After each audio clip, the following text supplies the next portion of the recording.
Hello, dear friends.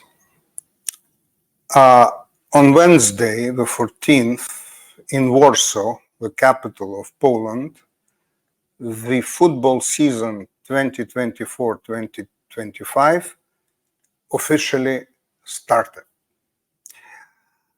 The Super Cup, European Super Cup game between the winners of the Champions League, Real Madrid, and winners of the Europa League, Atalanta.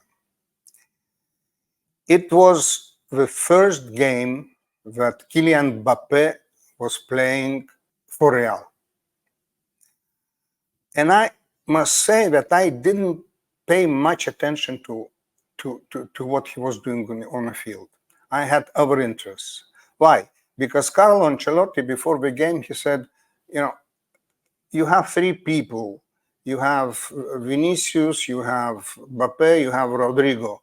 They're all. So how is Mbappe going to play? Ancelotti said, he's an attacking player. The attacking front is 60 meters. So they'll find a way. Now, you can be on the left, you can be on the right, you can be in the middle.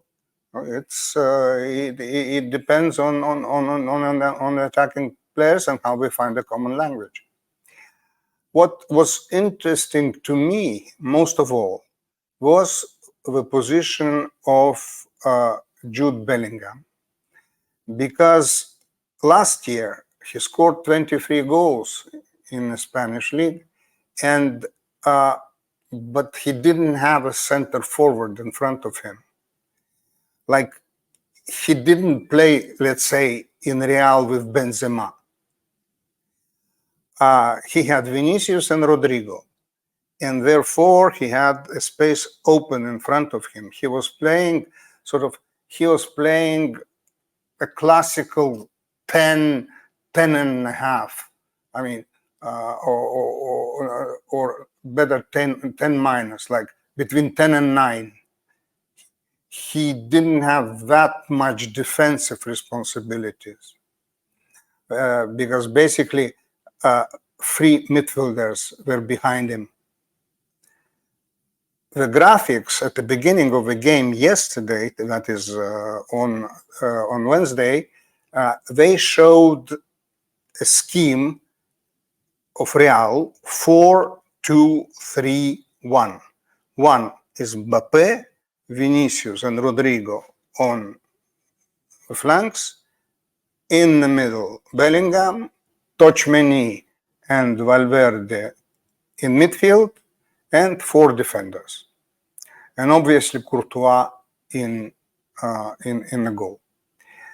Now, the first half, in fact, Bellingham was playing left midfielder. Real was playing quite slow. It was not pressing, and Atalanta had a lot of a ball, and Atalanta it played, I would say it played more harmonious, more incisive football than Real. So here you had not 4-2-3-1, but you had 4-3-3, because Bellingham was in the midfield. And I must say he worked a lot.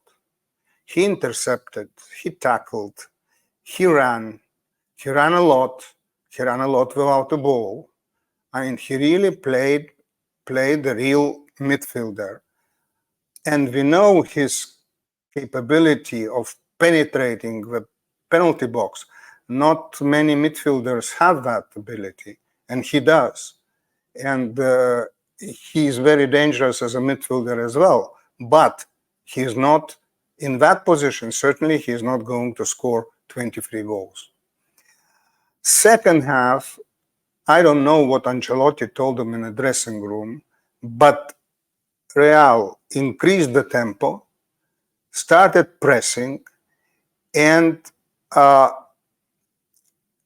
Bellingham moved forward. he was still playing box to box, but we saw him more often forward, and he is really fantastic in finding the space where to pass the ball, and as a result, it becomes a dangerous situation.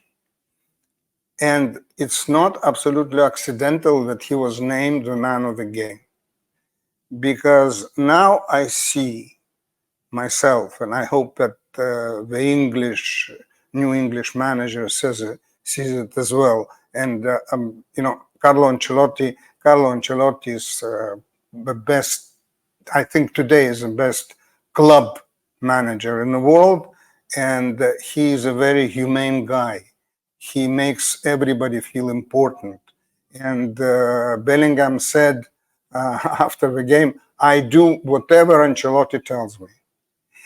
So I think that he's going to play variable positions, but basically I think he's going to be a todo campista, as we say in Spanish. So it's all around midfielder.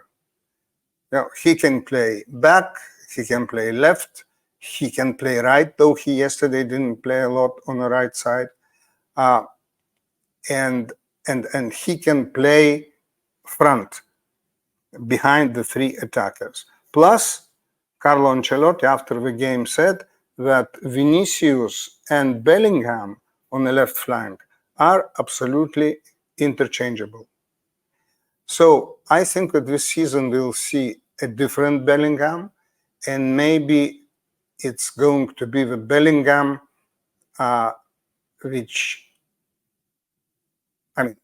I could say Real needs, but Real won everything last year. But Real needs a player like that if they have Mbappe, and England needs a player like that who is a todo campista. And what can I say? They call Real now the Super Galacticos. Well, it's true. It's a dream team. It's a team which is going to be very, very difficult to defeat.